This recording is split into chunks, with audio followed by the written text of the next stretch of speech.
Bonjour. J'ai choisi les 3 mythologies Paris n'a pas été inondé, le vin et le lait et la vocale bourgeois. Je vais commencer avec Paris n'a pas été inondé. Alors l'inondation, Barthes dit que cette inondation de janvier 1955 a participé de la fête plus que de la catastrophe. Il donne 2 raisons principales.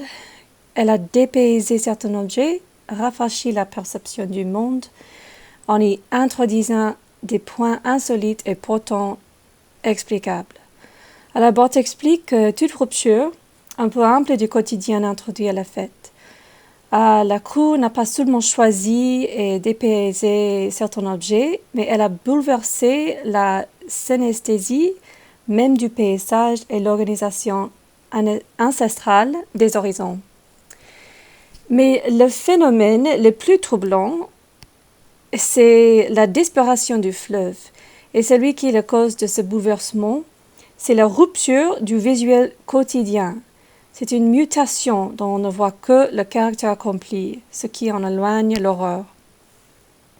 Mais c'est cette vue qui correspond évidemment tout un mythe heureux du glissement. Devant les photos d'inondation, chaque lecteur se sent glissé par procuration. Alors cependant, ces problèmes ont donné aux gens l'occasion de reconstruire le village ou le quartier. Alors le fait paradoxal, c'est l'inondation a fait un monde plus disponible et maniable. À la fin, Barthes donne des exemples pour expliquer que ce mythe heureux, le mythe de valeur, c'est à cause de la presse. La presse a le pouvoir, elle peut développer une dynamique de la solidarité et reconstituer au jour le jour la crue comme un événement goûteur d'homme. Mais bien sûr, cela tient essentiellement à la nature prévisible du mal. Mais on voit que l'humanité concentre à élabore la conscience nécessaire de ses pouvoirs, alors faisant sortir du malheur même l'évidence que le monde est maniable. Alors la deuxième mythologie, c'est dans le vin et le lait, où Barthes parle du vin comme la boisson française, et ses effets sont comme les plus efficaces des désaltérants, une substance de conversion.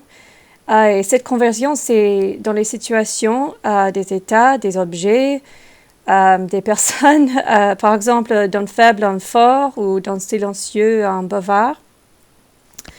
Il continue à parler du vin comme le vin fonde une morale collective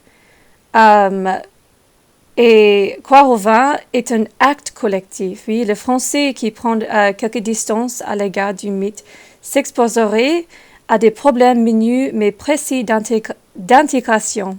C'est le principe d'universalité. Alors, il parle de savoir boire et comment ça c'est une technique nationale qui sert à qualifier le Français, prouve à la fois son pouvoir de performance ou son contrôle et sa sociabilité. La deuxième chose, on parle du vin. Le vin fonde un décor. Ça orne les cérémoniaux les plus menus de la vie quotidienne française, du casse-croûte au festin, de la conversation, du bistrot, du discours du banquet, et dans toutes les situations, oui, les espaces, les temps, le vin est présent. Le lait, au contraire, ça reste une substance exotique. Barthes écrit le lait comme cosmétique. Il lit, recouvre, restaure. Sa pureté est associée à l'innocence enfantine, mais aussi la verre de lait, et c'est comme un gage de force pour les héros dans les films américains.